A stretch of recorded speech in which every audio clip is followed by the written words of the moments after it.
we get is this going to be recorded? Yes, it is going to be recorded. We will also send this out to everybody. We usually send it via email, possibly even text. Andrew can answer to that, and it will be listed on the website as well. Right. Yeah, definitely Okay. have it once we get it set up, we'll get it uploaded. Usually we have about a 1 day turnaround, so at slowest 2 days, but should get a recording, email and text tomorrow. Excellent. If you have any questions, please put them in the chat. Andrew will be keeping an eye on the chat. Now, we do have a Q&A section at the very end, so we will get to all your questions. We will get to them as quickly as we possibly can, while also being mindful of the time and your time as well. So with that being said, let's go ahead and jump into our sales webinar for the month of August. I'm really excited to have everybody here. Sales is always a really interesting topic. I've been doing the sales for Certified Lights for quite a few years now at this point. And I am a firm believer that it is a very personal, personal topic, right? Every salesperson is different. And so when we go over these topics that I'm going to be sharing with you guys today, just be mindful of that, right? The way you do sales is probably going to be different than someone in a very different market than you, okay? So I will ask everybody to be very respectful, because sales is also very passionate, okay? So with that being said, let me introduce myself, right? My name is Ashley Bowser, and I'm the Vice President here at Certified Lights. I have been working with Scott in the certified, we'll say certified as an overall, because we've had a few different companies under that name. I've worked with Scott for almost 10 years now. Of that 10 years, we're looking at about a little over 5 years in the Christmas light market, the Christmas light industry. So I've learned a lot. For those that have been in it longer than I have, you know, the first few years are the biggest learning curve. Thankfully, past most of that. As the new guys join, if you could please mute yourself, I would highly appreciate that. Yeah, take a look and see if I need anything. Maybe the backyard. There we go. Let me just make sure. There we go. Okay. And I'm your Certified Lights guru, right? If you have any questions, whether it's products, the partnership program, anything, I would be the one for you to ask, right? I know I've seen a lot of our partners in the in the webinar today, so I'm really excited to see you guys, and we'll get into that a little bit later. Now, if you have questions about this or any upcoming webinar, or if you didn't receive this, here is my email address. Please feel free to reach out to me, Ashley Bowser at certifiedlights.com. Email is the best way to get in touch with me, because I'm usually being pulled, you know, about 15 different directions. So I want to make sure that I am available, right? Before we jump into it, again, if you could please mute yourself, I would appreciate it. Try and get some of these muted. So the partnership program, a lot of you are probably asking, well, you know, what the heck is a partnership program? Again, we have a lot of our partners here. They could probably even answer some of your questions. But the information that I'm going to be providing to you today is going to be very high level, right? We're not going to dig deep into, you know, what should you charge in Cincinnati? We're not going to go that deep into it, right? However, if you are part of the partnership program, we do dig deeper. You know, obviously not to the point where it's like, oh, Cincinnati's charging this, but I can give you some tools and some ideas on how to, you know, acquire that information. You also get access to our Google Drive, which has 17 years worth of information in it, right? So every process that we've created, every template that we've ever created, our marketing, you get access to all of that. You also get a discount on all your products at certifiedlights.com. And then you get an exclusive benefits such as exclusive leads, discounted leads for Christmas lights, landscape lighting, and event lighting. Those are exclusive. They're not going to be sold multiple times. If you're familiar with companies like Angie's List, or I guess not Angie's List, but Angie or Home Advisor, right? And then our brand new benefit, which is what we call the PAP around here, Product Advancement Program. that is where we will ship you product. You don't have to pay anything for it up front. All you have to do is pay for the shipping to get it to you. You get put on a payment plan, and then you have product right there in your warehouse, in your garage, wherever you're storing it during the season, and you don't have to run up to Ewing or some of these other stores that are charging anywhere between 3 to 5 times the amount of what you can actually get that product for. So if you are interested in joining the partnership program, the great thing about it is it's free to join. No charge, right? The only thing that we ask is that you do make Certified Lights your main supplier whenever possible. If you're buying a very specific bulb color from a very specific vendor and I don't sell it, get it from them, right? But if I sell it, buy it from us, okay? Andrew's gonna go ahead and put a link in there. Take a look at it. Our partnership program page has a lot of great information and you can apply there at the bottom. That's also gonna be the same place where you can find a recording, as well as last month's recording if you missed it, okay? With that being said, I'm gonna throw a poll up on your screen, okay? If you could be so kind to answer those questions, well, May, I guess I need to update that. So where it says the May webinar, do it for July. Sorry, I forgot to update that. So did you attend the July webinar? Yes or no? And then everything else should be fair game. So please let me know if you're not seeing that, but it should just pop up. There we go. Again, not the May webinar, the July webinar.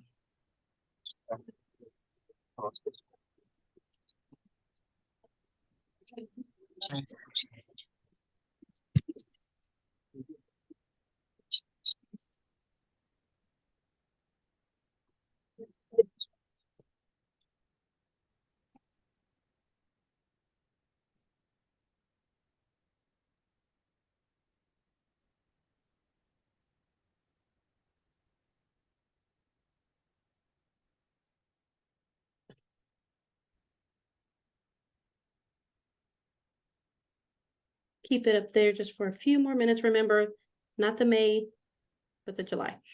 So the July webinar was actually our marketing webinar.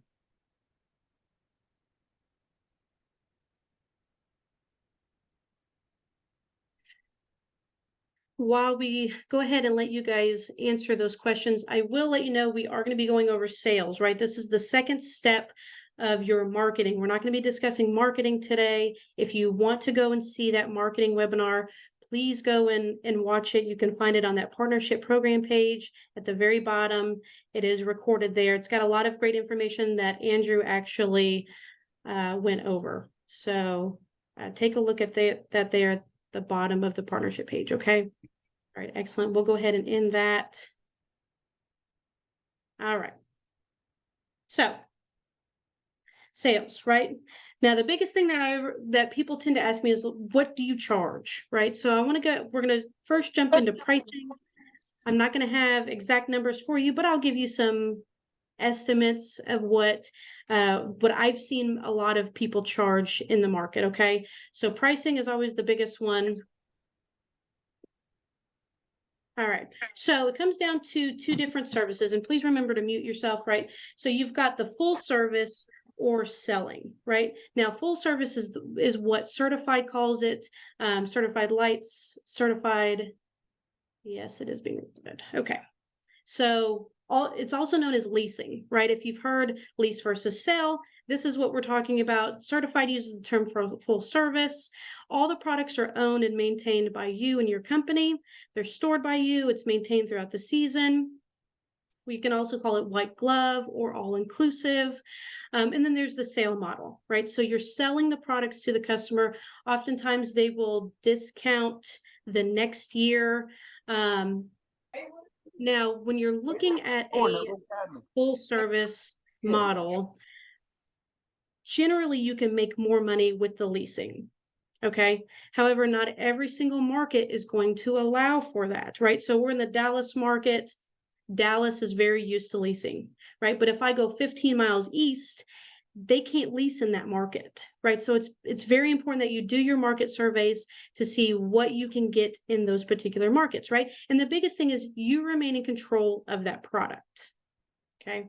Now, in a sale model with you discounting your next year's service, I've seen it as large as 50% off. Now, I don't know about you, but my prices do not reduce by 50%, right? My insurance goes up every year. Gas prices go up every year. Toll tags are starting to go up each year. So it doesn't make sense, at least in my opinion, to reduce your prices by 50%, right? Now I understand a lot of people say, well, I'm selling the product, all the product cost is up in year one, and then it's labor only. Well, you got to think bigger than that, right? It's not just labor, it's all your overhead expenses, your warehousing, your product costs, your trucks, insurance, gas, all of those things, your salary, whether you have one or multiple people. You really need to keep that in mind, especially if you are looking to discount in year two.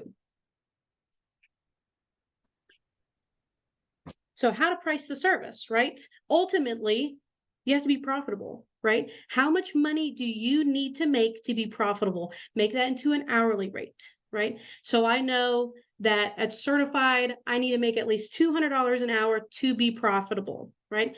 If I'm not making $200 an hour, there's a couple things that we're going to have to change, right? Either I need to do a price increase for that customer. I need to take a look at my employees and see, why is it taking too long? Was the job undersold? There's a lot of things that you have to look at that. And so when I say think overhead, that's all those additional expenses that's lumped into an hourly rate to make it a little bit easier for you, right? Do a market survey. Now, again, like I said before, sales is very personal. And I know there's a lot of people in the market that will tell you should only charge this dollar amount no matter what. You should only charge $10 a foot. That doesn't work for every market. And what I don't want you to do is kill your business because you're overcharging from what you can get, right? So if we're looking at Texas, and I see this all the time, I know a lot of you guys see us on Facebook, and Texas is really large. We're in Texas. Dallas itself, we can get close to $10 a foot. However, and if you're familiar with North Texas, Fort Worth is right next to us, and it's really difficult to get $10 a foot, right? So if I'm exclusive to the Fort Worth market, I'm going to hurt my business by only charging $10 a foot. Yes, you can make more. Yes, you should always try to make more, but make sure it's relative to your market, okay? On the other hand, don't go in at the lowest possible price, right? $3 a foot for a roof line is crazy. $4 is crazy. $5 can even be a little bit pushing it, but it's all based on what your market will allow. Will allow leasing. If it doesn't, then you're going to have to do a sale model. You have to be flexible to your market, okay? I really cannot stress that enough, right? So what does that mean? Do a market survey, right? Talk to your competitors, right? Now, not everybody is going to be as nice as me, right? I've had competitors call me and say, well, hey, what are you charging? If they're now the big guys aren't going to do that, right? But the newer guys will. And I will give a price range, right? Hey, I'm anywhere between $6 to $9 a foot on my roof line. Because ultimately, they're not really a competitor, right? If I've got a Chuck and a truck that's doing, just a few homes, to me, they're not really competing on my level, not yet. But at the same time, I'm also I'm not helping them kill the market by not sharing that information. I'd rather them come in and know that, hey, you can get $6 a foot or $7 or $8 a foot in Dallas versus them saying, okay, I'm gonna go in at $4 a foot. Because that's going to cause issues for everybody. Okay, so ask them. It doesn't hurt to ask. Go after the highest revenue per hour services. Now, just because something seems like it's worth a lot of money doesn't necessarily mean it's profitable, right? I hear that all the time, right? If you close a $15,000 job, wow, this is $15,000. But if you're only making $95 an hour, is it really actually that profitable? My recommendation, what I try to focus on when I'm doing our sales, is I focus on greenery. So we're talking wreaths, garlands, Garland as well. And then a lot of outlines. Now, I know a lot of people say, hey, they don't like doing outlines. Outlines meaning garage, windows, flower beds, so stake lights. To me, those are more profitable versus doing trees or doing bushes. Okay, they don't take nearly as much time. And so, for example, if I'm hanging a 60-inch wreath, I'm charging $280 for that. It takes all of what, 5 minutes, 10 minutes at the most, versus only doing roof lines or focusing on trees and bushes. If you are doing those services, I do suggest marking those up. Okay, make sure that you are charging enough for your time and not just for your product. Okay, target the right customers, right? If you're not familiar with Every Door Direct Mail, I highly suggest you use that tool through USPS to find the customers in your area that have the disposable income for Christmas lighting, right? Not every customer is meant to be your customer. And I often say you often hear too many no's means your prices may be too high, and too many yeses, your prices may be too low, right? If you're getting too many yeses, that doesn't mean, or if you're getting too many no's, it doesn't necessarily mean you need to go and, start discounting your prices, especially if you've done your market survey and you're competitive with the market. So just leave your prices there. So how much do I charge for, right? So each market's different. That's why it's so important to do a market survey.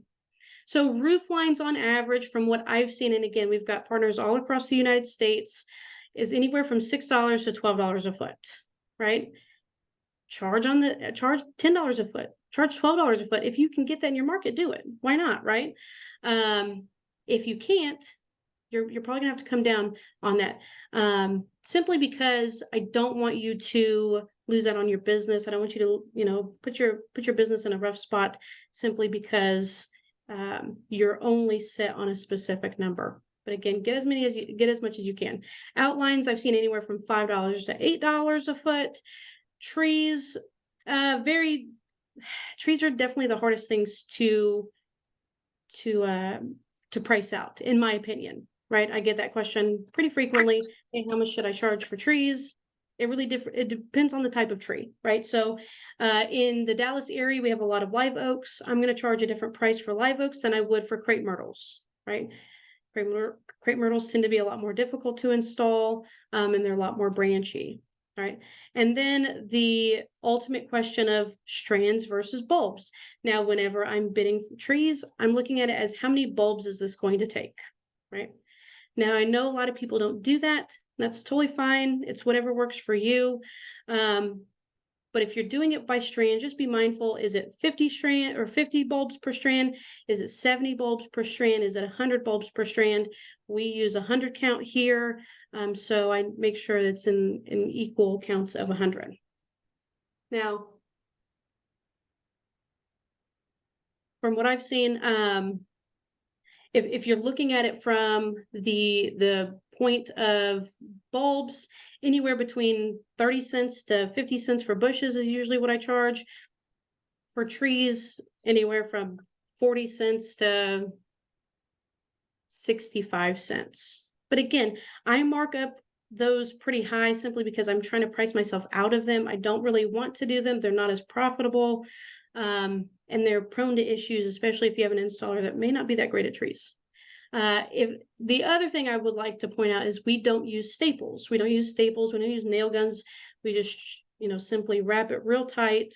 And so that makes things a little bit harder, and it's prone to issues if it's not done right the first time.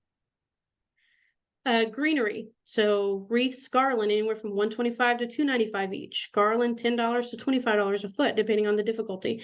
Now, that's a lot of this, right? If you have a tree that's 45 feet, it's going to need a lot more lights. It's going to need to be priced out a lot higher because you're probably going to need a lift. You make sure you charge for those. If you have a roof line, you're doing ridges. Those are more complex. Charge more. If you need to charge between $12 to $15 a foot, make sure you're doing that. So communication, right? Sales isn't just about pricing, it's about everything. It's about communicating with your customer, organizing your files, keeping everything organized, and the biggest one's follow-up, right? So when you're communicating with your customers, communicate often, right? And use all three methods: email, text, and call. In-person sales with VIP, we've moved away from doing a lot of in-person sales unless they're a more valuable client, customers that may have larger budgets. It makes a little bit more sense to go out there and have that that one-on-one face communication with that customer. But it wouldn't be for everybody. Christmas lights is a very fast season. You got to be able to turn out those bids pretty quickly, right? Use templates to remember it all, right? Have a checklist. Make sure if you have multiple people talking to customers, make sure everybody has it. So if a customer reaches out to my office and they talk to me, or they talk to Lewis, they talk to Amanda, they talk to Scott, whoever they talk to, we're all saying the same thing. We're all speaking the same terminology, the same lingo, okay? Make sure you ask the right questions, right? And that's where that checklist is going to be really, really helpful. Ask what their source is. If you're not asking what the sources are, it's already a losing battle. Okay. You've got to be able to track your sales back to your marketing efforts. If you're spending a ton of money on Facebook, but most of your leads are coming from Google, you need to be able to make that shift, take those marketing dollars from Facebook and put more into Google. Overcoming the unknown budget, right? How many times have you talked to somebody and they said, oh, I don't know, I've never done this before, I don't even know what this would cost, right? We suggest having a price minimum, and you let the customer know that early on, right? Certified has a minimum of $1,500. So we tell them, I'm not going to say, hey, Mrs. Smith, my minimum price is $1,500. How can I help you? Right. But you want to have that conversation really early on. That way they're not wasting your time and you're not wasting their time. So we'll take, oh, hey, thanks so much for reaching certified. What can I do for you? Oh, I'm looking for Christmas lighting. Okay, excellent. Can I get your first name and your last name so you at least know who you're talking to? Okay, excellent. Well, just so you know, our prices start at $1,500, and this is what the process looks like, right? From there, they'll usually say, okay, yeah, here's all the information you need. Or they'll say, that's just too expensive. And that's okay, because again, not every customer is meant to be your customer. Now, I once had a salesperson tell me how to overcome the customer that says, I don't know. I don't know how much this costs. I don't know what I would spend for it. If they're okay with the $1,500, that budget is still very helpful when you're working on your agreement and your designs, right? So I tell the customer, okay, you go into Best Buy and you're looking to purchase a TV.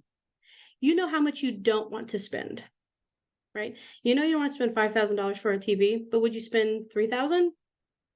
Would you spend $2,000? It's the same thing for Christmas lights, right? Now, the great thing about Christmas lights is very emotional. So people tend to be a little bit more forgiving when it comes to sales. So let them know that.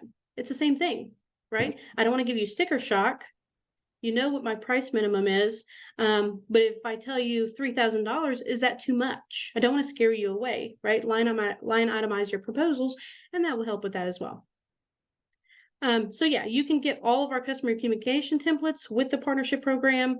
For those that have recently joined, we'll make sure we have a link here for you to join the partnership if that's something that you're interested in. Organization. Stay organized.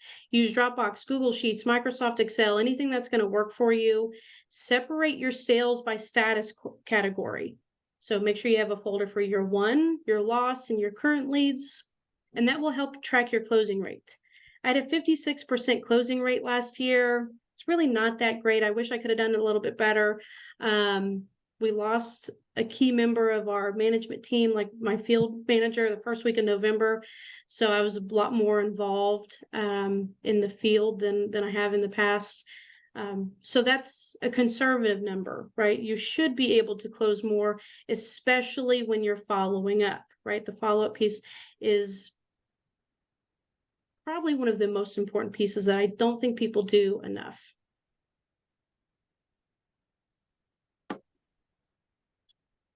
Okay. right? So here's an example, right? So I put mine 1, 2, 3, 4. That makes it a little bit easier, keeps everything at the top.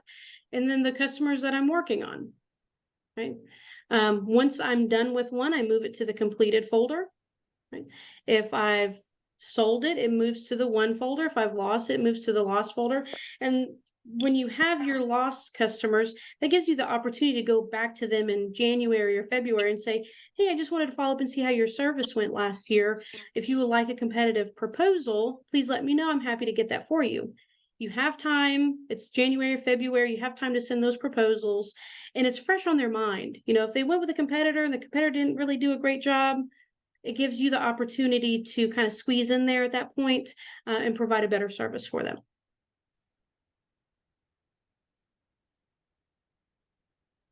The agreement. Make sure you have an agreement, right? Uh-oh. There we go. Okay. So for you to have something on your agreement, you need to get accurate measurements, right? So how do you do that?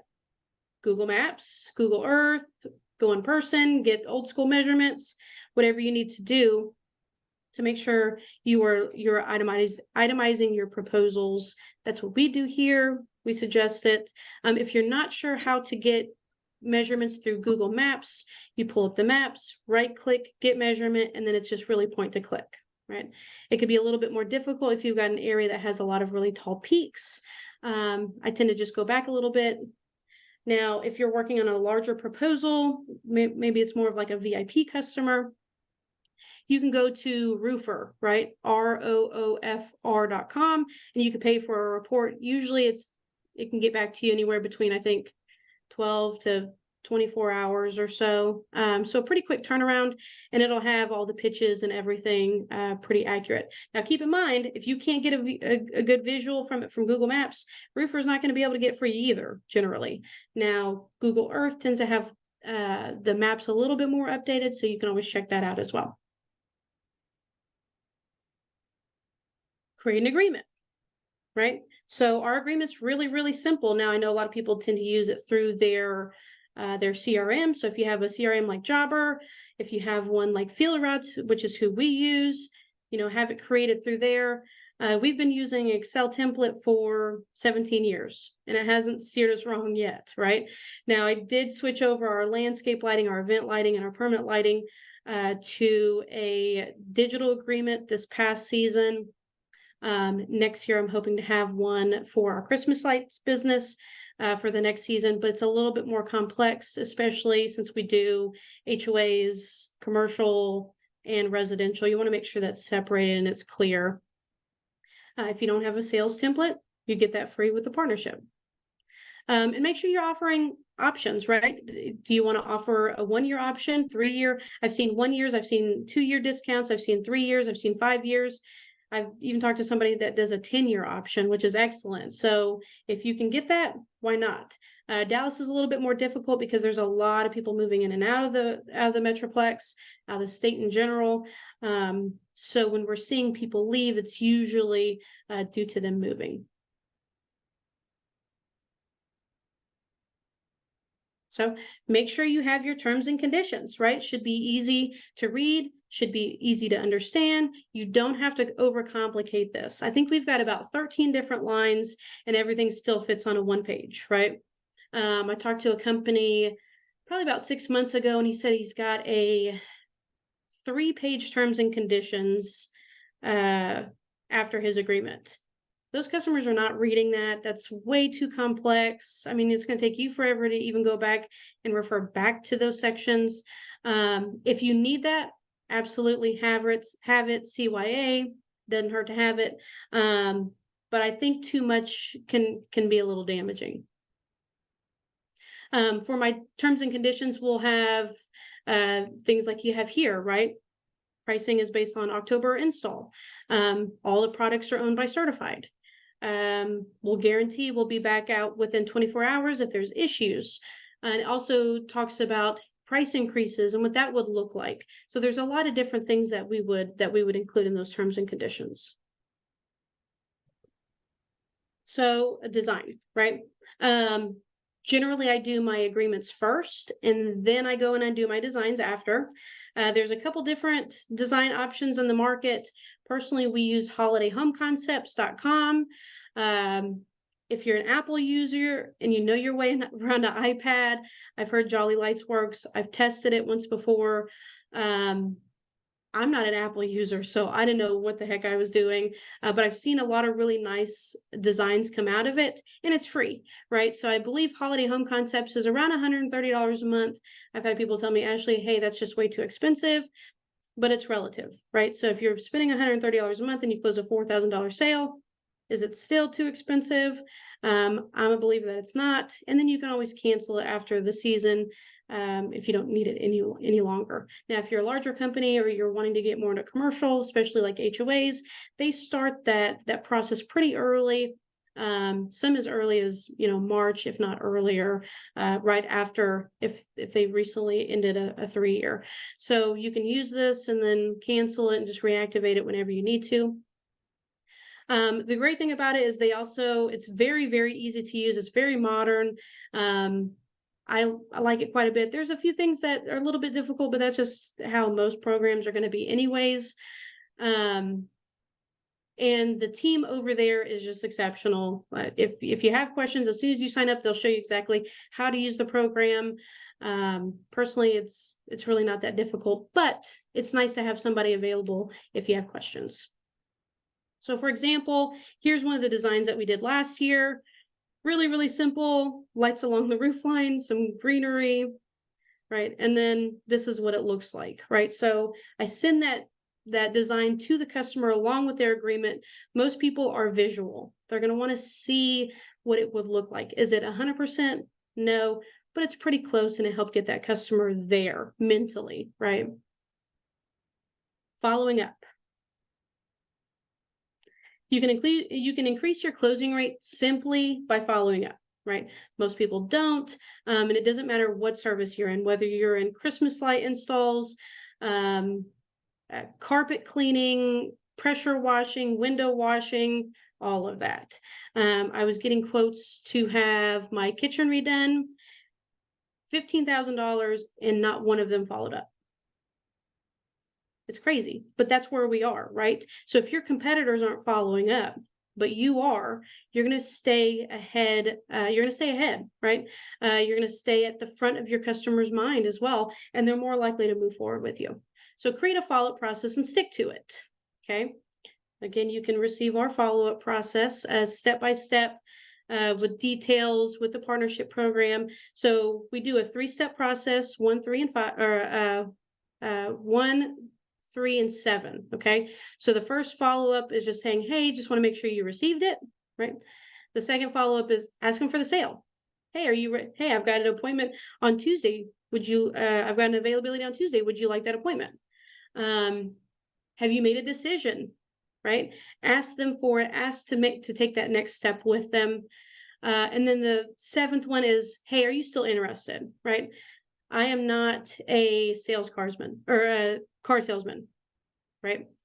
I'm not going to be real pushy. I'm not going to be skeevy. I'm just going to say, hey, do you want this? If so, excellent. I want to get you on the schedule. If not, Can I get a couple more Dusty Saw? somebody else. Okay. So the question is, when do you stop following up? Right? It can be after that 7th if the customer is not something that you're super excited about, something that maybe it's not going to be as profitable as you had hoped, but it's really up to you, right? You can continue to follow up until they say, hey, stop, leave me alone, right? Especially on those larger projects, right? If you've got a $20,000 bid out, you're going to want to follow up on that more regularly than you would a $1,500 job, right? But make sure you have a follow-up process and you do stick to it. Okay. So with that being said, I managed to get about 40 minutes. So let's jump into Q&A. Okay. Let me go ahead so Andrew will tee up some of y'all's questions that you have in the chat, and I am happy to answer them for you. Okay, guys, so there's a chat function. If you have any questions, just put them in there. If you don't see it, if it doesn't pop up there, it should be on the bottom of your screen. It should give you an option to click the chat menu and it should pop up from there. So I'm gonna go back a bit. So earlier when you were talking about, Tammy asked kind of adjusting your pricing if you're getting too many no's or too many yeses. And Tammy asked, what is considered too many no's? That's really up to you, right? So if you're doing, it's up to you and how many leads you're receiving. If you're getting 20 and 15 are telling you no, then yeah, you're going to need to make some changes early on, right? But if you've sent out 100 and you've got 5 no's, it's very different. So I would say be mindful, probably keep it, if you're doing if you're sending out, let's say 15 leads, you really shouldn't have anything higher than, 5 of those leads telling you no. But again, why are they telling you no? Right? Is it pricing? Is it your sales? Is it your follow-up? Is it your agreement? It could be multifaceted.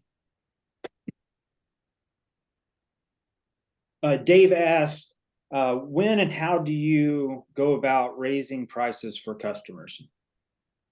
So I try to keep my prices the same across the board, whether it's commercial or residential.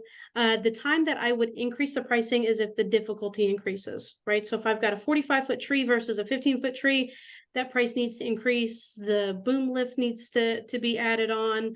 If you have a roof line that has some really, really large peaks, or if you're doing a really tall, let's say a 2-story, 3-story ridge line, you have to charge extra for those because they're more difficult. They're going to be more time consuming, and there's a safety aspect of it as well.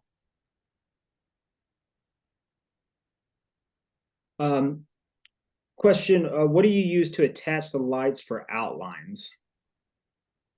For outlines, so if you're looking at brick, you can use hot glue. That's generally the most popular. In our training program, we do have a process that we use magnets with. That makes things a lot faster for sure. Vincent asked, what's the name and link of the design program again? That's Holiday Home Concepts. And there's a link. It looks like Hunter put a link right down under it, under your question there, Vincent. Let's see. How do you price for takedown at the end of the year? So the takedown is already built into the installation price. That's part of that all-inclusive model, right? All-inclusive leasing model. The price that I'm giving them includes everything: install, maintenance, takedown, and storage.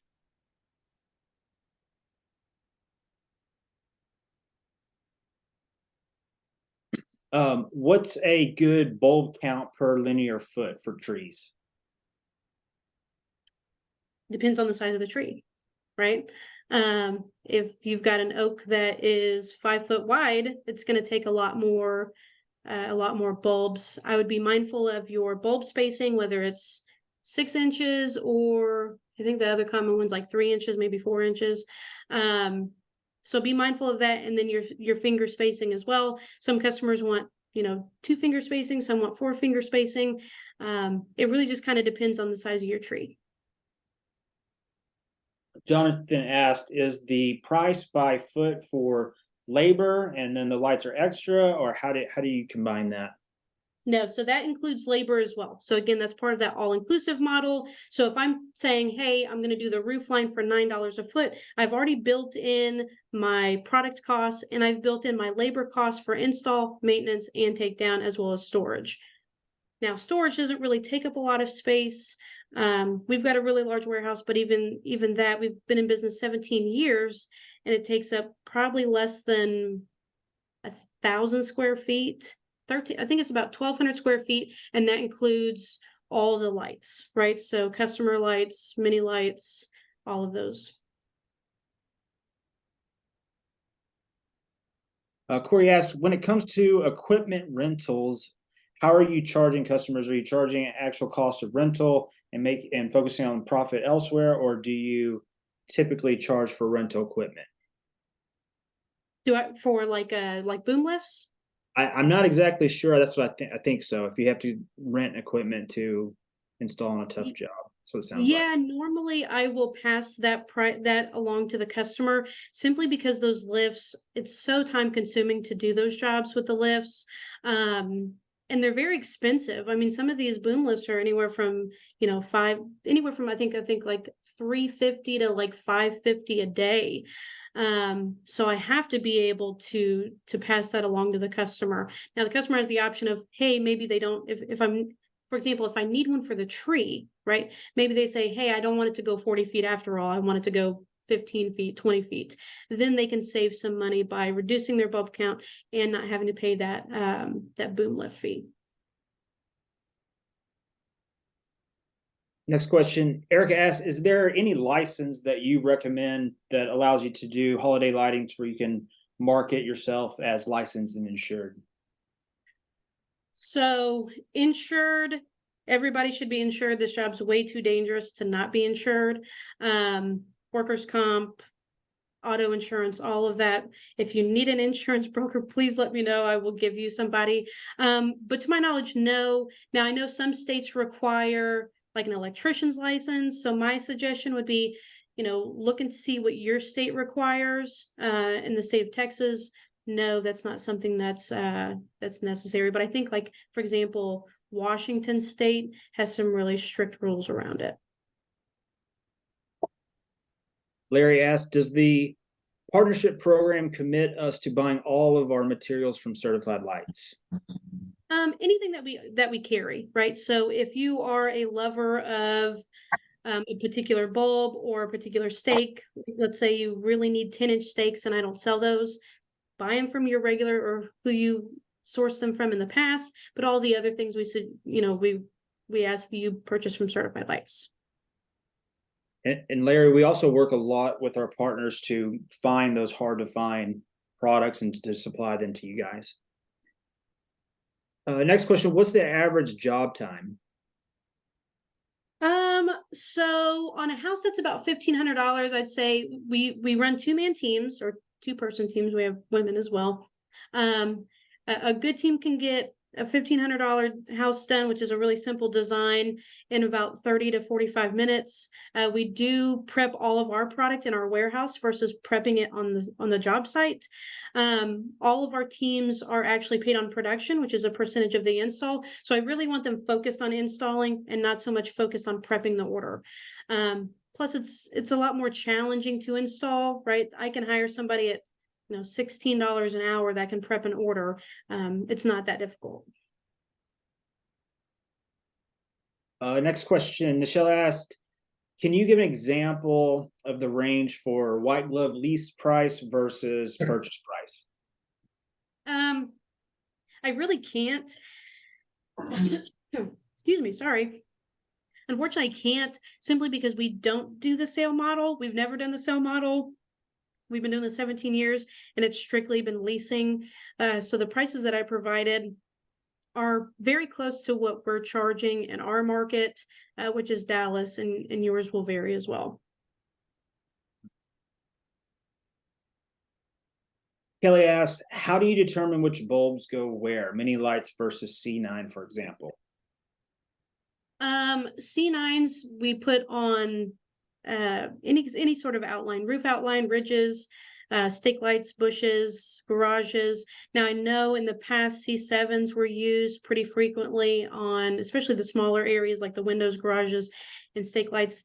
We moved away from C7 simply because it was easier for me to stock C9s across all of my trucks. We run about 9 teams during the season. So that made things a lot easier for us. You can do a mixture, right? I know New York, there's certain areas of New York that really like mini lights on a roof. There's some customers that like C9s in their bushes. I will say big trees generally need big bulbs if you're doing a canopy wrap.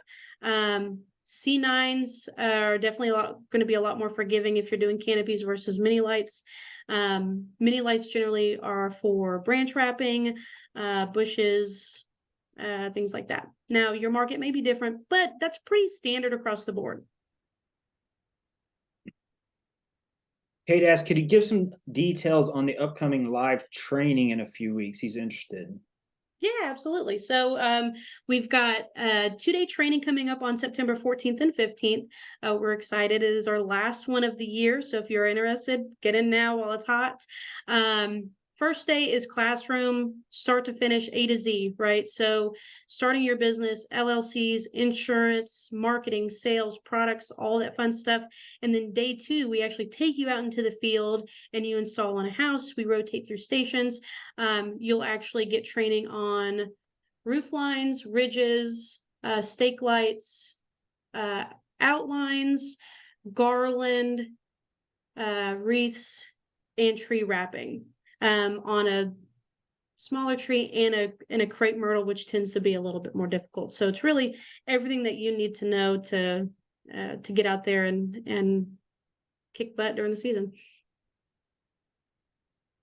And a note on that, we've already had to upgrade to bigger hotel rooms for that. So at a certain point, we will have to lock that in, and then we will be limited to a certain amount of people that we can fit in there. So if that's something you're interested in, definitely jump on that sooner than later, and that helps us accommodate as well.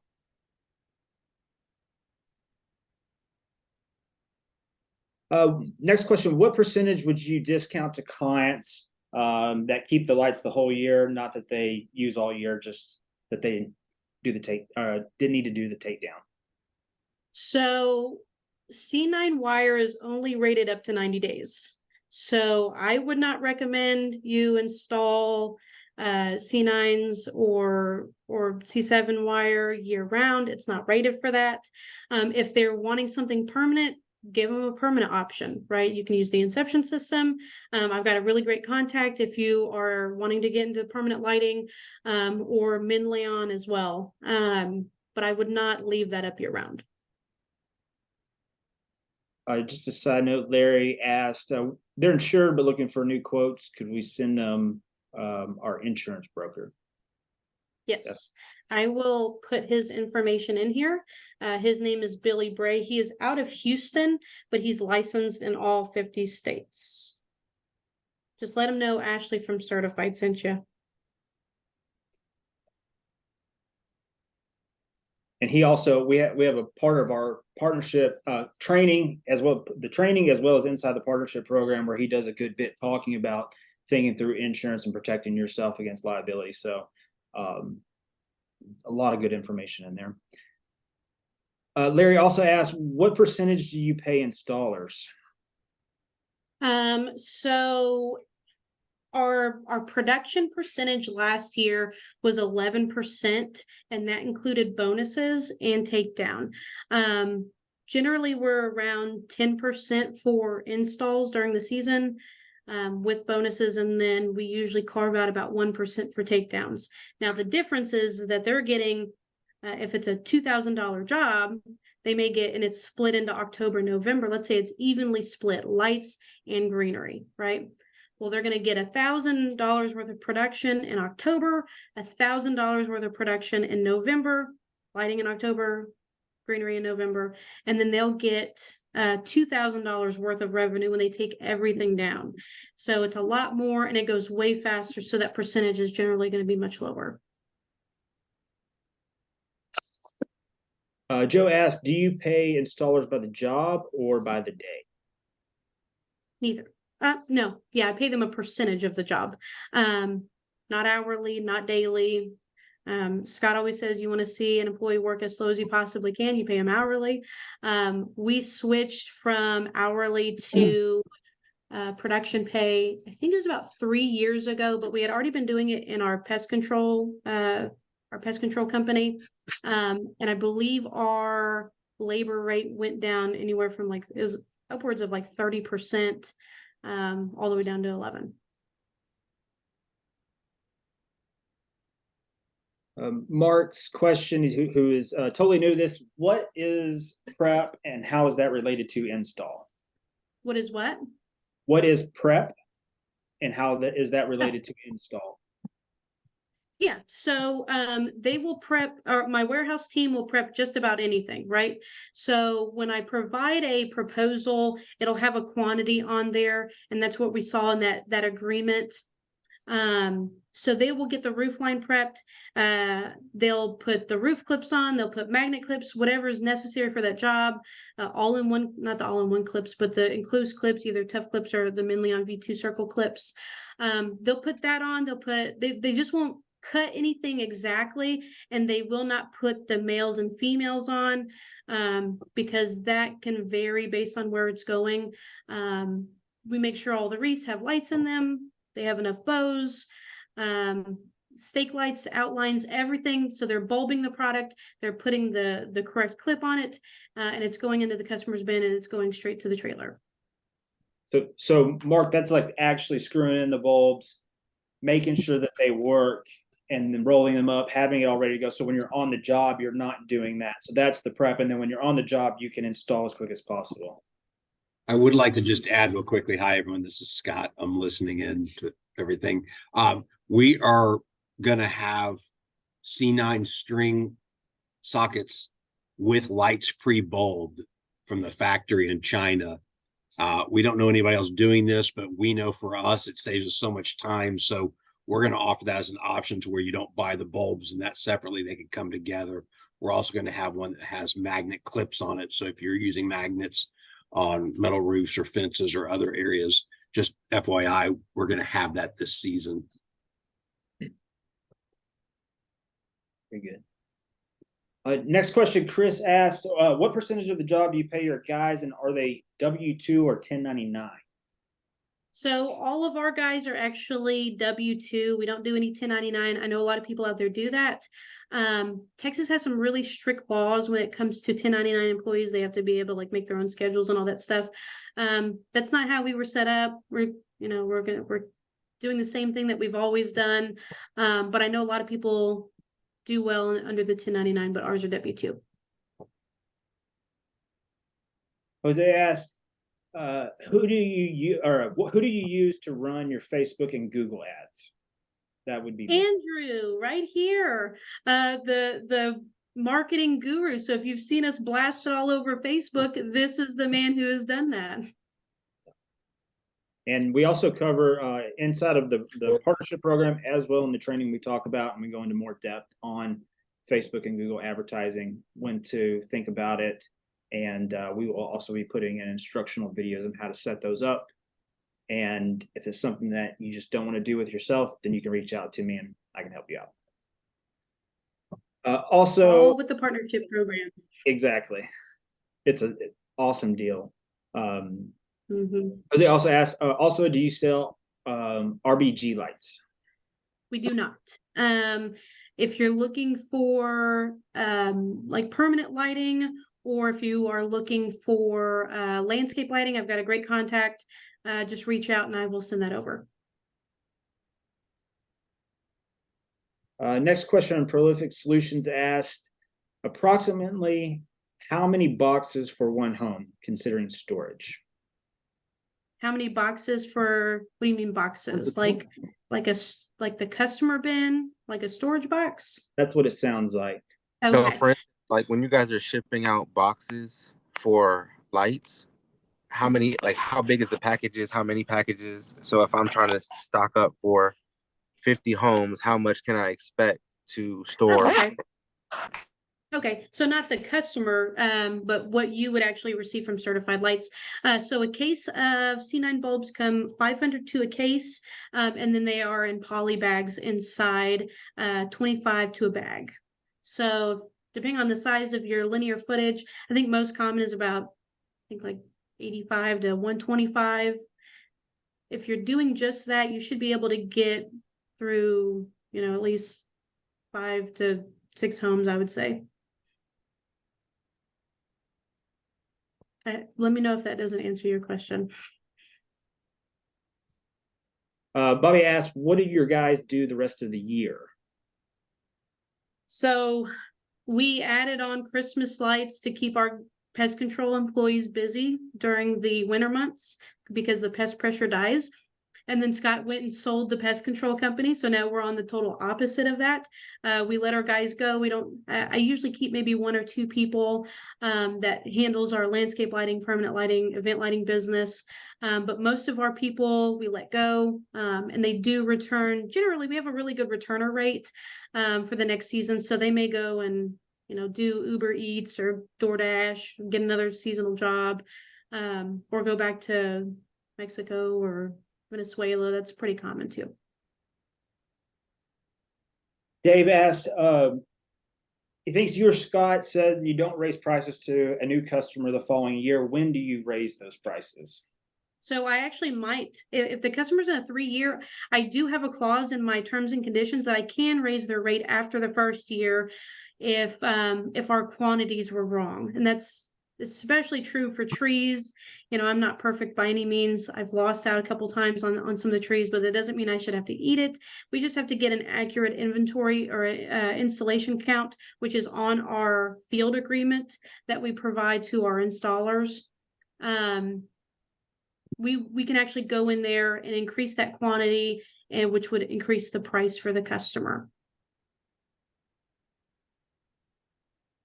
I had also mentioned, Ashley, about each year we do revenue per hour for our customers. So if they don't meet our minimum revenue per hour, we evaluate every customer in this season, and ours is around $200 per person per employee. So if we're not getting $200 of revenue per hour, we'll start to bump up the price. It may take a couple seasons if we just misbid it or something, but we do evaluate prices each year and decide, are they meeting our requirement, to make sure that just ensures that bottom line margin is there.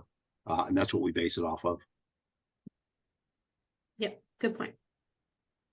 Looks like Mariana asked for a clarification question that you don't need insurance for Christmas light installation in Texas. No, there's no licensing that's required in the state of Texas. However, everybody should be insured for this business. You're on ladders, lifts, roofs. It's not worth it. It's too dangerous. Get insurance. Kenya asked, can you talk about state sales taxes for labor? In LA, we pay taxes on labor, but not on the product that they discovered. So I may have to tee that one up to Scott. I know our payroll taxes, I think, are around 7.5%. Scott, you think you can jump in and tackle that question? Well, it depends. I was actually typing something, but FICA is 7.5% for us and 7.5% from the employees. So the company's responsibility is 7.5%. Sorry, guys, this is Kenya. Actually, what I was referring to is labor for installation. Do you break down your product versus labor when you're invoicing, or do you just put it all in one? I know for the state of Louisiana, you have to pay sales tax on labor. I'm sorry, on product. I had it backwards. I'm sorry. Product, but not labor. Or can you talk to that? Do you have to? How does that work for you guys? So in our proposed, oh, go ahead, Scott. So you'd have to go to each state. So if we're in Texas, you just pay a sales tax on the amount. So like when we sell product to installers, we don't tax them because they're going to be taxing the customer. Otherwise it'd be double taxation. So wherever the end final product or service goes gets taxed in Texas. So we don't have to worry about that. In your state, it may be different across the country. Each one's a little different, but our proposals are just line itemized. We show that in our training, how we give the customer options in the proposal, and each line item is priced. So it may be a roof line, stake lights, outlining, whatever else, wreaths, garland. Each one of those has a line item, but it's just the price of that full service. So again, we're going to design it, install it, maintain it, take it down, store it, inspect it to make sure it's like new before we send it out the next season. And that's just one price. Our goal is that all inclusive to the customer. We want customers that don't want to line itemize everything and try to beat you up over, oh, well, this company said their lights are this and your product's that and their labor's this. When it comes to the taxation, you'd have to just break that out and pay the taxes separately. But for our proposals, we try to keep it all inclusive. So they just give us a credit card or a check, and that's it. Thank you. That's perfect. George asked, do your installers carry their own workers' comp? No, because they're not 1099 employees, they're W-2 employees, so we carry workers' comp on all of our employees. Eric asked, how many hours a week do your installers average working? It's different obviously in November where it gets a little crazier. We do schedule our teams for 10-hour days, Monday through Saturday. That's how long it's scheduled for, but if they finish a little bit earlier, then they can either pick up another job, make a little bit more in production, or be done with it and then come back in. Next question, Jack asked, just a clarification, what percentage do you typically pay for production? He thought you said 11%, but wanted to verify. So yeah, we average around 11% for our teams. Now, if I've got a job that's a little bit older, I may have to bump up that price a little bit because it's not necessarily fair. If it's a customer since 2007 and they're on old pricing, I will bump it up to make sure it's fair for them. Brandon asked, which do you use or prefer, LED or incandescent C9? Never do incandescent. If you can not do incandescent, don't do incandescent. If you learned anything today, don't do incandescent. We only use LEDs. In fact, if you have been in an industry long enough to do incandescent, or you know what incandescent looks like, that's where the C9 filament bulb that Certified carries is going to be really ideal. It's called the Certified Classic. It is the same Kelvin grade as an incandescent bulb, so you're going to get the same look without all of those terrible power restrictions. Yeah, and our Brandon, our bulb's really cool. It's got a vertical filament inside of it, so it looks very classic as opposed to other brands that you might find that have like a little swoop or something. So it's a really, really cool looking bulb, and people love it. Gabriel asked, what clips are best for Spanish and flat tile roofs? I really dislike Spanish tile roofs. They're kind of a pain, especially installing and definitely trying to walk on. I would not suggest that. I've seen people use just gluing down on there. I've seen people use magnet clips. I've also seen people use like a Tough Clip or a Minleon circle clip.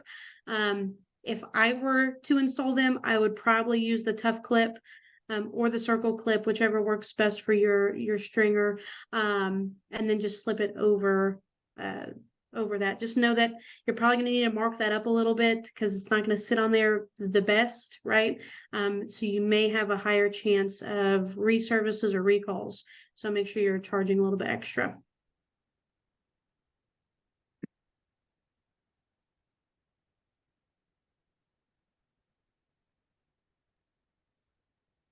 Hunter says, looks like your spools are 1,000 feet. Will you suggest pre-cutting to a set length, or is it better to just run our initial installs off the full spool?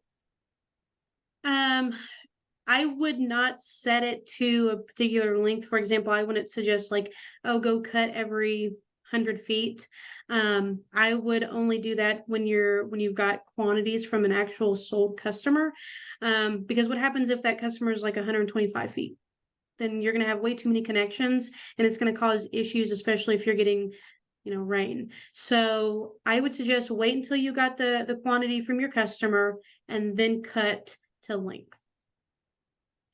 When you're doing Google measurements, you're going to want to be mindful that it's not always going to be 100%. So you may want to round up. Because personally, I'd rather have a couple feet of extra versus them being a foot short, because I don't want to have that extra connection on the roof line or stake lights or anywhere. Jose asked about getting in contact with me. Jose, just reply to any emails that you get from me, marketing or otherwise. They just go right to my inbox. So It's the easiest way to get in touch. Another question. What's that? So as far as when you guys do your installs, and what if your client has like blow up stuff that they want to put up, or any other Christmas decorations that they want to put up? How do you avoid telling them, hey, you can't install on the lines that we put up, or can they use the same receptacle? What happens when it comes to overloading or anything like that? So personally, number one, I want to install those things, right? I don't want to touch any customer product because I don't know what condition it's in and I don't want to be liable for it. Personally, I also don't want them plugging it into our stuff. If they want us to plug it in, let us inspect it first, and then we can either run an extra, extension cord or SPT1 cord or 2 out there for them, but it's going to have to be inspected first, because what's going to happen is, let's say they have an incandescent, I don't know, stand-up decor, right? And it causes the lights to trip. Well, now I'm having to make the trips out there. It's eating up my schedule, my team's time. So they're probably going to have to pay for those additional services, or it just needs to be ran on its own line away from all of our stuff, especially if it's not in very good condition. So my suggestion, put it on its own line, let it stay away from your stuff. That way it doesn't cause issues for your installed decor. So if you run your outlet, you run the line from that, the main outlet on the front door, that other outlet is available. You tell them don't use that outlet at all. And they're going to do what they want to do. Unfortunately, I Right. mean, you can tell them to use it, and you can give them some options. You can try and grease their connection for them to help. But I'd just be really leery about that. If you can run it to a different outlet, if they've got one like on the side of the house, I'd much rather it be ran over there versus the same outlet that our decor's on. So have you guys experienced people putting up other extra decorations and blowing tripping the lights? Yep. And then she got mad at us that our lights were causing issues, but it was like this 7-foot tall incandescent angel that she put out in the rain that was causing the lights to trip. So about how many strands or how many feet of LED lights can you run on one setup? On a It typical varies. outlet? We suggest not to go. We suggest to. I don't know how can I word this. Don't go over 200 lights, 200 C9 bulbs on one run before you go back to power. And I'm pretty sure it is. I'd have to go back and look on the mini lights, but I don't think you're supposed to do any more than like 20 strands before you have to go back to power. But keep in mind, that's 100 count, not 50 counts, not 70 counts, right? Ours are a little bit different. Okay, thank you. Next question, Corey asked, how necessary do you think it is to have a website for your company, or social media enough with gallery and photo? So, I mean, I know a lot of people don't have websites, but when it comes to trustworthiness from a customer standpoint, you really should have a website. You don't have to spend thousands of dollars on a really nice looking website, right? Our installation company spends $50 a month, and that's it, no setup fee. Now, if I were to cancel at any point, then I would have to, go get all that information. But the domain's mine. $50 a month is really basic. But if you're going to have something, let it be Facebook. But if you can afford to have a website, I would highly suggest it, just from a trustworthy standpoint from the consumer. And a little bit on that too, Corey, inside of our program, we also have a simple one-page Christmas light installation business website template for you guys. A lot of our partners use it when they get started out. It's a simple one-page sales letter, selling Christmas light services, nothing too crazy. You just change up the template with your logo, your company name, and in the beginning, we have photos, our own photos that we allow you guys to use, that eventually you can change out with your own over time. But a lot of our partners, when they're just getting started, they get in there, they throw that up, start running ads to it, and start collecting leads that way, along with their Facebook page as well. So you don't have to, but it's a definitely gives you a little bit more credibility.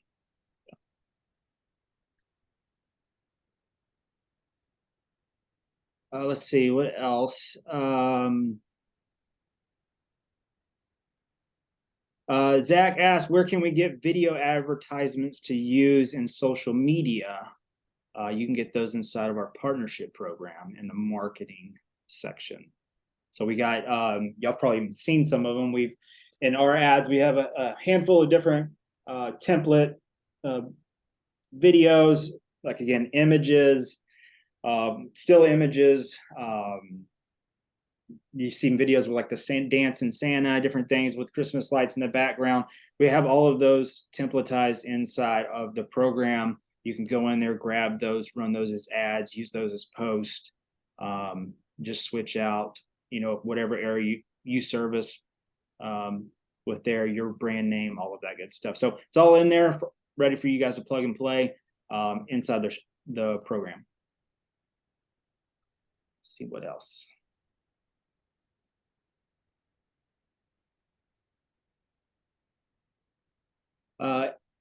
Adrian asked, and I think we answered this before, but we'll go ahead and go through it. What percentage do you pay your team, and is it gross margin or total invoice percentage per installation?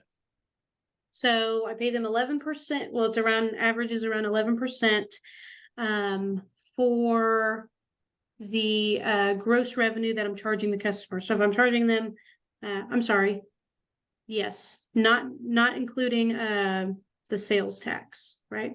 So around 11% of that. And to follow up on that, does that 11% cover takedown in January? Yes.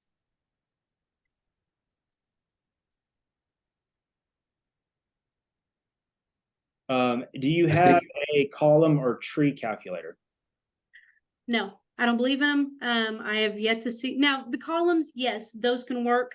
I've yet to see a tree that's going to be, I guess maybe like one of those like sticky looking pine trees might work. But most trees go this way, that way, this way, different widths, different lengths. So I have yet to see that work unless you're just working on like a stick tree. I usually start, now the best way to figure out how many lights are going to go on a tree is by practice, right? Go out in your front yard, if you got a tree, wrap it, right? Get an idea of how wide that tree is and how many feet your lights will be able to go, and that's usually a good base. So when I did that, it's like, okay, on average a smaller tree can take about 125 lights per foot. I'm going 15 feet, 125 times 15, and that can get me close to there. Now on my agreement, I do have a section where it says estimated height between X and X based on bulb quantity, right? The trees are going to be the biggest areas that you can lose out on when it comes to money. Customers tend to have this vision of what their tree is going to look like, and it's grand and it's gorgeous, but they don't want to spend the $8,000 to make it look like what it looks like in their head, right?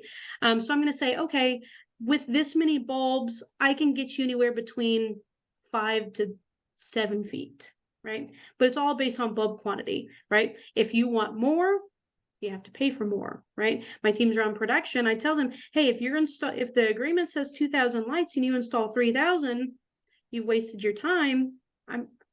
We're not getting paid for it. I can't pay you for an extra $1,000 that you just gave away for free, right? So that helps make sure that they're installing the correct amount. And then if the customer says, oh, hey, I wanted this a little bit higher, no problem. I can go an extra 2 or 3 feet, 5 feet, 10 feet, whatever they're wanting for this much money. And it's a good way to fill in some extra gaps there. You know, if you have them, especially like early December.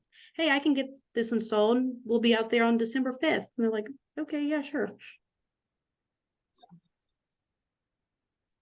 Bobby asked, how do we log into the partnership? He's already filled out the paperwork and it's been signed from your end. So you should have received a You're In email that gives you all that info. But shoot me your email address and I will take a look and see exactly what is going on. But as long as you have a Gmail account, a Gmail domain, you should be able to access it. If you don't, unfortunately, that's kind of how it works, right? Since it's a Google Drive, I You'll have to make like another email address just to be able to access it. Most people have a Google domain, so it's usually not an issue.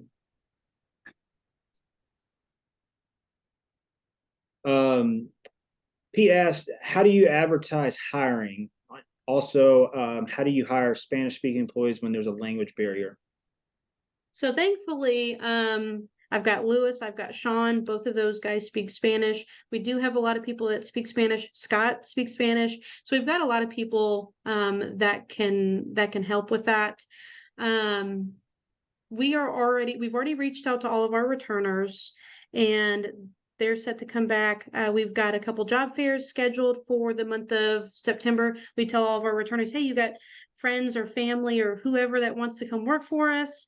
That's usually the best people, right? Because they can vouch for you, like, yes, this is a good company. Yes, it's hard work, but you make a lot of money. Here, come and work with us, right? Plus, they prefer working with their friends, unfortunately. Sometimes it's a bad thing. So yeah, start as early as you possibly can. Really, the Spanish thing isn't really that big of a deal. I mean, I've got Google Translate on my phone. I can have a full conversation. And then I tend to pick up on what I call Christmas light Spanish.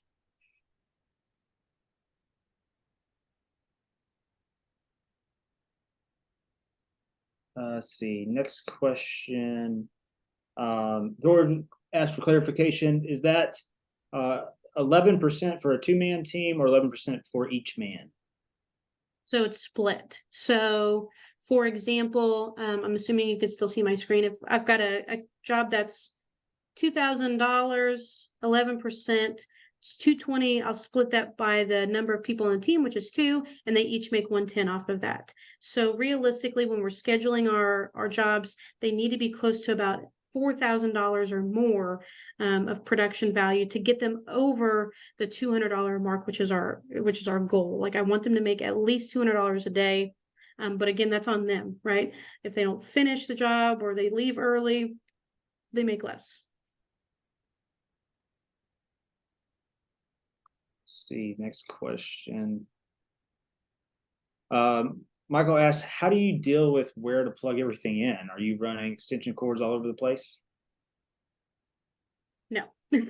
Generally, I run an extension cord from the main outlet. And then if I need to go up the side of the house, I can run an extension that way. It's important to have various size extension cords, right? We use a lot of SPT 1 wire, making sure we're not going too far, because your electrical will drop as it gets further. You want to be able to keep a steady flow of current. So no, SPT 1 wire is the best way to keep things hidden, make it look professional without having extension cords all over the place. But you will use extension cords. Come visit us in Dallas on September 14th and 15th, and we'll show you all that in person. Roger asked, how do you measure from Google Maps? Yeah, so when you go to Google, so maps.google.com, put in your address, go to the aerial view where it shows like trees and stuff, not just like the streets. Right click, and at the bottom you will see measure distance. Okay, click that, and if you measure from one point to the next point, it will give you that distance. Very easy. Hang on, I lost my spot for a second. Mark he wants to join. Can you please send the info for the partnership program? Ashley, if you can, could you pull it up on your screen? Or Sure can. Also, Mark, I've dropped a link a couple times in the chat, but if you go to our website, certifiedlights.com, in the main tabs on the homepage on the far right is the partnership program tab. And that will take you to the partnership program page. Gives you all the information on it, what's included in it, as well as how to sign up. And that is also the page where the recording of this will be posted, and other previous recordings of our monthly free webinar trainings, not including the private trainings that we have, but will be hosted there at the bottom of the page along with the apply now button. Let's see. What else? How do you organize the takedown of lights? Do you mark each strand, color code, take pictures? So we use cable labels, color coded cable labels. So if it's stake lights, we'll use a green cable label, and that stays year round on that product. And if it's the left side of the stake lights, we'll put L there. If it's right side, we'll put R. Let's say it's an HOA that has multiple entrances, we'll do 1L, 2R. That way the teams can look at it and say, okay, this is the second entrance, right side, stake lights. So cable labels, I just buy them off of Amazon. I buy a whole bunch of them close to the end of the season. They're pretty affordable, so that's always good. And then if you're wanting to mark your bulb that's on your peak, just use a Sharpie and color the back of it. Enrico asked, will there be a recording of this? Yes, there will be. It will actually be posted on the page that we're looking at right now, and should get a text and email once that recording has been uploaded and available, and probably tomorrow sometime. Mm-hmm. Let's see.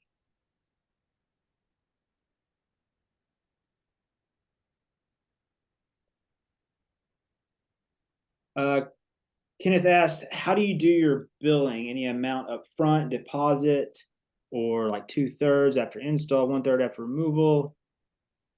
Yeah, so we let all of our customers know we require a 50% deposit to secure their spot on the schedule. And then we do have, we'll put their card on file, run the 50%. And then once the installation is complete, not the takedown, but the actual installation, we go and charge that remaining 50%. J&M Power Washington asked, how much does the partnership cost?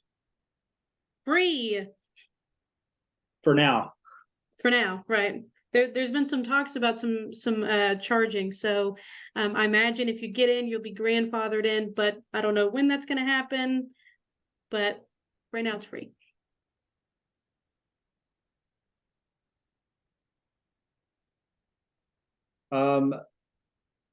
Bobby asked, where can he go to log into the membership portal? You should be able to sign in, I think, at the website. Yeah, Bobby, I'll send you an email. I know you're a newer partner, so I'll shoot you an email.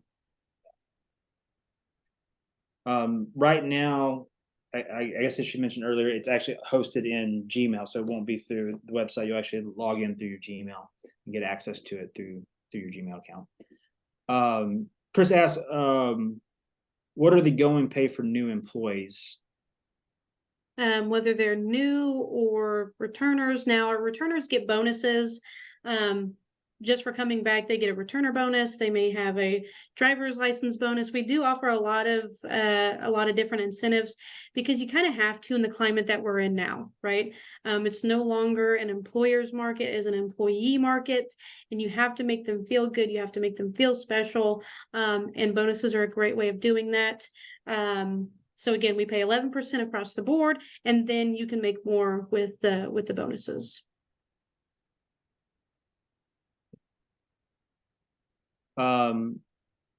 Pete asked about the shipping turnaround time to Chicago.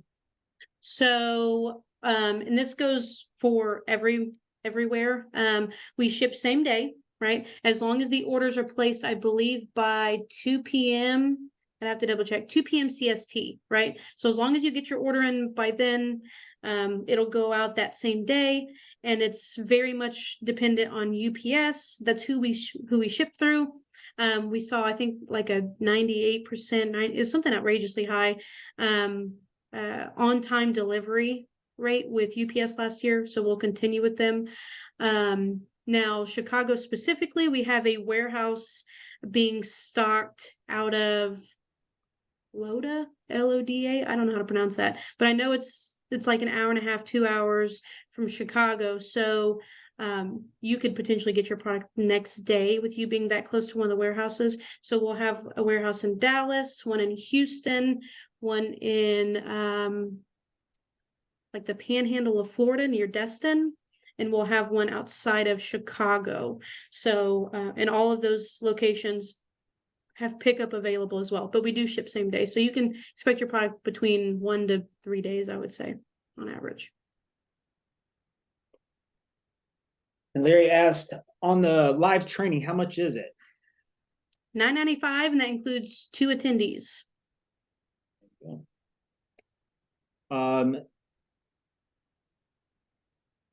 Other question, do you guys help with Google Ads? We don't do the Google Ads for you, but inside the training, we do have some in-depth training on it. If it's something that you want help with, you can just reach out to me or reply to an email and we'll talk. Chris said he lost his partnership link from last year. Chris, just reach out to Ashley and we'll make sure you're set up so that we get you access.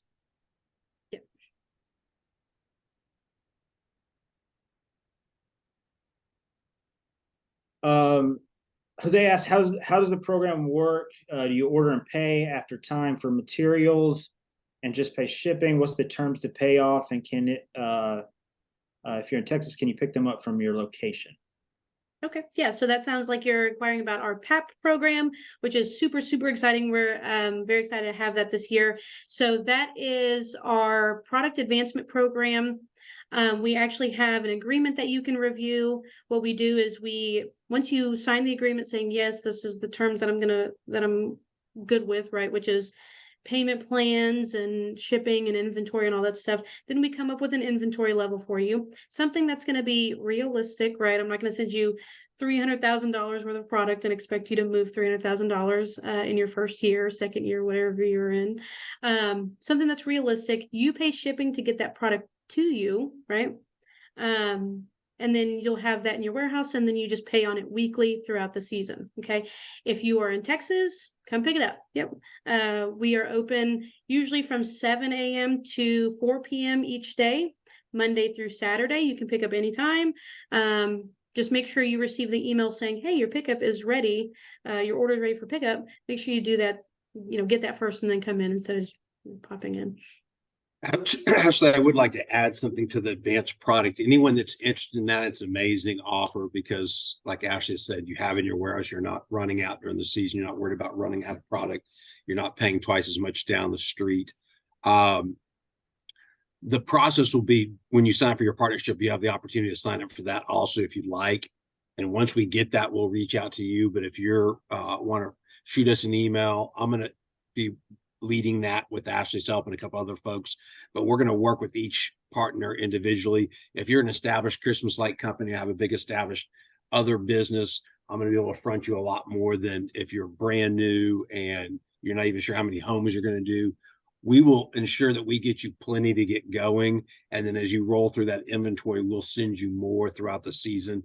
Our goal is to make sure that you've got the product in stock that you need to supply your customers, and you're not selling today and buying tomorrow to go install, because that's a killer of your time in the middle of the season. This allows you just to go out each day, pull the inventory, get it on your truck and install. So again, follow with us. We'll be also following up with you. But if you're ready to go and want to get started, you can shoot Ashley an email and she'll get it to me. Be good. Michael asked, how do you determine pricing in your market? He said he's in Vegas. Again, where you're just gonna have to do a market survey, right? I think I saw someone say something earlier about, don't talk to your competitors. You could talk to your competitors. Don't lock in pricing and say, hey, we're only going to charge $3 or $8 a foot. Get a range, right? See what you can get in your market. On average, most markets can get anywhere between $6 to $10 a foot on your roof line, but it's just going to vary. At the end of the day, you need to make sure you're charging what's going to make you the most money and what you're going to be profitable on. He asked a follow-up question. Can you call competitors? Yeah, I mean, I talk to competitors. They've called our office asking about how much we charge, and I just tell them, yeah, anywhere between $6 to $8 a foot. I'm not locking in. I'm not saying, hey, I'm charging $7 a foot, so you should charge $7 a foot as well. I'm never going to give them my exact pricing, but I'll say, yeah, this is around what I'm charging. And a lot of it, as she talked about earlier, as you're getting yeses and nos and you start bidding on jobs, you'll kind of start getting a feel for type of customer that you want or don't want, and you can adjust your prices accordingly to filter those out or to get those customers. JNM Power Washing asked, what is the discount percentages with the partnership? So you get 10% off the prices listed on the website. The price that's listed on the website is essentially our market survey that we've done to make sure that we're being competitive in the market. And then you've got the wholesale discount, and then partnership is the max discount at 10%.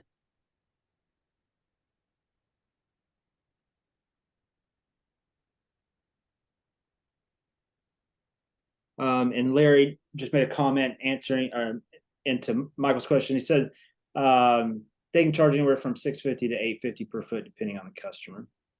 Yeah, that's pretty standard. That's pretty average. Now, obviously, some markets are going to be a little bit better. Make sure you're targeting the right customers, like we talked about earlier, right? Don't go after the customers that are $150,000 homes that they generally don't have the disposable income. It's not to say that they won't. Christmas is an emotional purchase, makes it a little bit easier to sell. But you really want to target those neighborhoods that have the disposable income. The EDDM tool is excellent for that. It will show you home values, as well as I think median income levels as well. Michael asked, how do we get in contact for Google Ads? Michael, you can just reply to me if you're looking for help with that, but really getting inside the partnership program, we have like an entire marketing portal where we, our portion where we go in depth of all the different types of marketing to be thinking about. You don't have to implement all of them depending on what stage you are in business and also your market, your strategy may change. But if that's something that you want help with, you can reach out to me. I'm happy to get on the phone with any of you guys and just look at where you are and what your budget is, where you want to grow, and help you kind of determine what that marketing plan would look like. For some of you starting out, it could be something simple like Facebook ads and some yard signs and some flyers, and you're kind of have very little budget, but just boots on the ground type thing. But as you're growing, you have returning customers, you're doing installs earlier in the season, you don't have time to go out and do the promotional stuff, then you want to start moving towards like postcards and like paid advertising on Facebook and Google and scaling that. So it really just depends on what stage you're in and what you're trying to shoot for. So I talk with a lot of our partners where they start out, and they're growing year over year, and we make a plan based on what they're shooting for and what they're going to have to do realistically to invest in marketing and those efforts to get there. Absolutely. And again, we do go over all of this information during our training. We invite you to join us. We would love to see you guys there again, September 14th and 15th. I'm gonna go ahead and drop it in the chat. That way you can go take a look at it, possibly purchase it. And then I'll also include a link to our partner program. Go ahead and read through all of that. There's a lot of really great information, and then you can apply there at the bottom. But with that being said, that does wrap up our August webinar. Thank you guys so much for joining. We really appreciate it. We look forward to seeing you guys next month. Keep an eye out. I'm sure we'll be posting some information on that as well. Okay. If you have questions, reach out. You received my email. I'll go ahead and drop it in here again. Ask me any questions that you have. I'm more than happy to answer them for you. Okay.